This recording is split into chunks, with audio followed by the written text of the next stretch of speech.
우리나라 국보 319호, 2009년 유네스코가 지정한 세계 기록유산, 조선 최고의 명의 허준이 집필한 의학서 동의보감. 그런데 말입니다. 역대 의서부터 전국의 민간요법까지 집대성한 의학계의 원조 백과사전 동의보감에 이것이 되는 방법까지 실려 있습니다. 바로 투명인간이 되는 법. 동의보감이요? 동의보감이에요. 에이, 농담하신 거 아니에요, 허준 선생님? 아닙니다. 쉬어가는 페이지 모양으로? 아니, 말이 안 되잖아요. 아니, 가끔 부록처럼. 책 보면 중간중간에 깔깔깔 이런 것처럼. 깔깔이처럼. 이러면 어떨까? 이러면서. 총 25건에 달하는 동의보감 중에 치료 대상으로 삼는 여러 질병들과 의학 지식을 기록한 잡병편에 은형법이라는 항목이 나옵니다. 여기서 은형법은 숨을 은 모양형, 법. 직역하면 형체를 숨길 수 있는 방법, 즉 투명 인간이 되는 법을 뜻하는 거죠. 아, 근데 진짜 은형법이라 돼 있네. 그죠? 동의보감에 실린 투명 인간 되는 법. 흰 개, 쓸개와 통초, 개심을 가지고 가루를 내어서 꿀과 함께 환제를 만들어 복용하면 능히 사람으로 하여금 은형하게 한다. 아니, 이대로 하면은 진짜 투명인간이 되는 뭐 사례를 보셨던 건가? 자, 실제로 몇 년 전에 K본부의 모 프로그램에서 동의보감 속의 은형법을 그대로 실험해 봤습니다. 그 결과 투명 인간으로 변신하지 못했고요. 아무런 변화가 없었습니다. 뭐 변신했더라면 지금쯤 전 세계가 난리가 났겠죠. 자, 그러면은 동의보감의 은형법, 이게 뭐 해석이 다른 거 아닙니까? 뭔 뜻이에요? 저는 사실 이게 장난으로 쓰신 건 아니니까요. 은형법에 언급된 약재들을 살펴보면요. 개쓸개, 즉 견담은 명나라의 약학서인 본초 강목에도 기재가 돼 있을 정도로 눈을 밝게 하는 효능이 있다고 합니다. 그러니까 세 약재 모두 오래전부터 안과 질환 치료에 쓰였다고 합니다.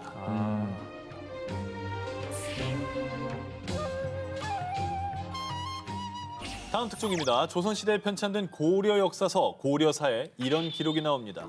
고려 충렬왕 시대인 1301년 병인 초하루에 사제 윤정량을 원에 보내 수유를 바쳤다. 즉 원나라에 수유라는 것을 조공했다는 내용인데 이 수유의 정체는 과연 무엇일까요? 아, 수유요? 수유는 최근까지 제가 우리 아기의 두 분 머릿속엔 역시 그 정도밖에 모르시겠죠. 아니, 우리가 아는 수유는 그거밖에 없죠. 자, 알쓸신잡입니다, 오늘은. 네. 이 수유는요, 소나 양의 젖을 가공해 만든 식품, 바로 버터입니다. 우리나라는 버터가 고려시대 때부터 있었어요. 아, 진짜? 자, 버터를 그때는 수유라고 불렀는데 고려부터 조선시대에 이르기까지 보약으로 사용됐습니다. 그럼 수유를 어떻게 해 먹었느냐? 수유, 버터를 물과 함께 끓이고 졸여 죽으로 먹거나 구기자차에 넣어 마시기도 했다는데요. 그리고 수유는요, 아무나 만들 수 있는 것도 아니었습니다. 일명 수유치라고 불리는 벼슬아치 버터 장인들만 만들 수 있었습니다. 왕에게 바치는 보약인 만큼 당시 수유치는 군 면제 혜택도 있었답니다. 진짜 대단한 보직이었네요. 군 면제까지. 수유치. 그만큼 귀한 식재였나 봐. 그렇죠. 알면 알수록 놀라운 우리 선조들만의 라이프 스타일이었습니다. 알쓸신잡 이건 몰랐지 싶고 6위를 공개합니다. 신분 상승한 천덕꾸러기 모모모. 1622년 미국 북동부 메인주. 노동자들을 불러 모은 한 농장주의 중대 발표. 빵이 부족하니 식사는 빵 대신에 이걸 제공하겠소. 이걸 사람이 먹으라고 주는 거냐? 너나 먹어. 우린 일 못해. 노동자들은 농장주의 발표에 크게 반발하며 파업까지 감행했습니다. 이들이 왜 이토록 분노했느냐? 농장주가 식사로 제공한 것은 바로 일명 바다의 바퀴벌레로 불리는 음식이었기 때문이었죠. 바다의 바퀴벌레? 노동자들이 멍멍이나 줘라! 라며 극혐을 외친 음식은 바로 랍스터였습니다. 랍스터? 아니 저걸 주면 땡큐라 그래야지. 우리에게 지금 랍스터는 특별한 날에 먹는 대표적인 고급 요리로 꼽히지만요. 1600년대 미국에서는 랍스터가 그냥 줘도 안 먹는 음식, 가난의 상징이었다고 합니다. 와 진짜 몰랐다. 아니, 얼마나 맛있어요. 네. 골까지 버릴 게 없잖아. 그럼 아니 랍스터를 그렇게 막 버린 이유가 뭐예요? 왜 이렇게 이걸 천대한 거야? 랍스터를 즐겨 먹던 이탈리아, 프랑스와는 달리 당시 미국 이민자들은요. 제대로 된 랍스터 조리법을 몰라서 그냥 맹물에 삶아 먹었다고 합니다. 그러니 무슨 맛이 있겠습니까? 껍질은 딱딱하죠. 손질도 힘들죠. 그래서 낚시 미끼로 쓰거나 심지어는 비료로 쓰기도 했다고 합니다. 와, 이 귀한 걸. 옥수수가 아주 잘 자랐겠네. 그런데 1800년대 천덕꾸러기 랍스터의 인생 역전이 시작됩니다. 산업화로 인해 운송수단이 발달해서요. 1842년 최초로 미국 메인주에서 잡은 싱싱한 랍스터를 철도로 미국 중부 시카고까지 운송할 수 있게 됐고요.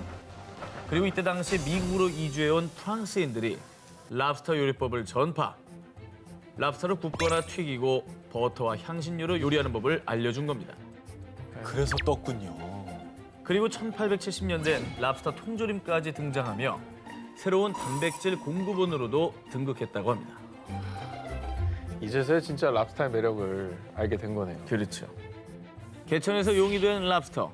저도 랍스터 정말 풍족하게 먹고 싶습니다. 알쓸 신잡 이건 몰랐지 싶고 5일 공개합니다.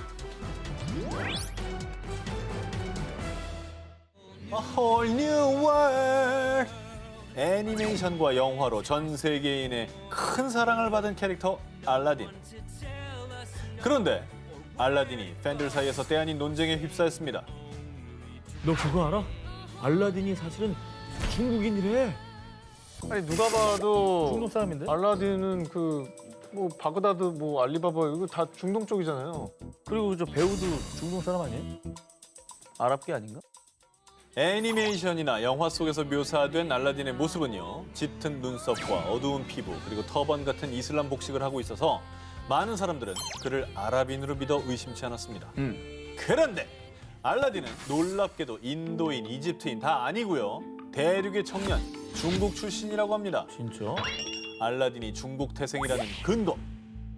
우리가 아는 알라딘은 1703년 프랑스의 동양학자 앙투안 갈랑이 번역한 아라비안 나이트 속 알리바바와 40인의 도둑이 원작입니다.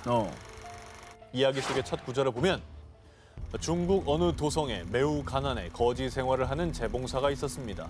그 재봉사에게는 알라딘이라는 아들이 있었는데 라고 시대 배경이 아랍권 국가가 아니라 대놓고 중국이라고 서술돼 있습니다. 그리고 당시 책이 번역된 시대 배경을 따져보면 청나라로 추측된다고 하고요. 청나라요? 그리고 또 하나의 충격적인 사실, 1890년대에 출간된 아라비안 나이트의 사파를 보면요. 알라딘 헤어스타일 보세요. 변발이네. 변발하고 있습니다. 저게 알라딘이에요? 알라딘이죠. 그러고 보니까 지니가 약간 변발 아닙니까? 그러네. 지니가 지니가 청나라네. 가난한 재봉사의 아들입니다. 태극권 쓰면서 했어야 됐네. 이연골이네. 대놓고 중국이란 말이 첫 문장에 나오는데 네. 이게 왜 아랍 쪽으로 간 거예요? 아니 사파도 중국 사람이잖아. 자, 그 이유는요. 알라딘의 원작을 살펴보면 황제 대신 술탄이라는 단어가 등장하는데 사람들은 이를 두고 1100년대 후반에서 1200년대 초 몽골을 정복한 징기스칸에 의해 중국 대륙의 이슬람인들이 거주하기 시작한 점에 주목해서요. 이슬람 색채가 강한 중국을 배경으로 한 알라딘이 애니메이션으로 각색이 되면서 우리가 아는 알라딘이 아랍계로 알려진 것이라고 추측하고 있다고 합니다. 그리고 한편 알라딘의 고향인 중국에서는요. 2016년부터 북부의 중심 도시 인천에 있는 이슬람 테마파크에서 아라비안 나이트를 주제로 한 공연을 개최. 알라딘이 중국 태생인 것을 알리고 있다고 합니다. 어머머. 정말 새로운 세상에서 건너온 알라딘. 겉모습만 보고 판단하지 마세요. 중요한 건 내용이 아니겠습니까? 자, 어쨌든 저는 퇴근했고요. 네네. 축하드립니다. 전 기자를 응원합니다. Let's get it. 크로스! 본인을 위해 응원하는 거예요. 알쓸 신잡 이건 몰랐지 싶고 4위 공개합니다. 하나, 둘, 셋. 오! 그렇지. 좋아. 놀라지 마십시오. 자, 두 기자님들 그리고 지금 TV를 보시는 시청자 분들도 상어 고기를 드신 적이 있습니다. 저는 먹은 적이 없어요.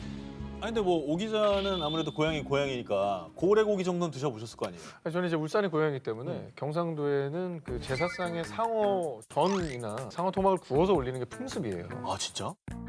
그렇습니다. 일부 지역에서만 먹는 향토 음식 상어 고기를 단언컨대 우리나라 사람들 대부분은 드셔봤다는 얘기입니다. 안 먹었다니까요. 뭘로? 몰라 이거 진짜. 저게 뭐야? 저게 뭔데? 아 회덮밥? 회덮밥 아니에요? 회덮밥에 참치 올라가잖아. 자, 신선한 회와 채소에 매콤한 초고추장을 쓱쓱 비벼 먹으면 꿀맛인 회덮밥. 안 드셔보신 분 없죠? 회덮밥 좋아하지. 수도법이야 먹어봤죠? 네.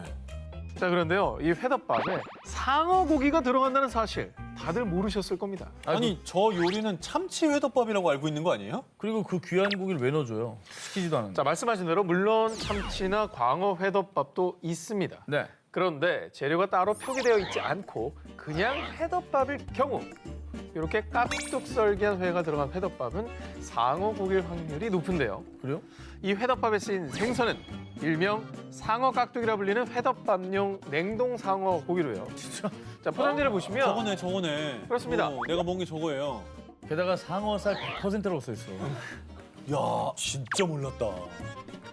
저는 한동안 그 참치집에서 상어 준다 이 얘기는 들었는데 그게 이거는 아니네요. 차원이 다른 문제인데 완전 다른 얘기네. 그거는 이제 불법적인 요소가 있는 거예요. 참치 회덮밥이라고 써놓고 상어 고기를 넣은 거는 네. 그거는 이제 소비자 기만행인데 보통 아무 표기 없이 회덮밥이 써 있는 건 대부분 저 제품을 사용한 회덮밥이 나온다는 거죠.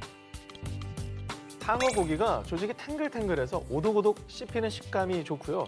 또한 참치와 비슷한 맛이 난다고 합니다.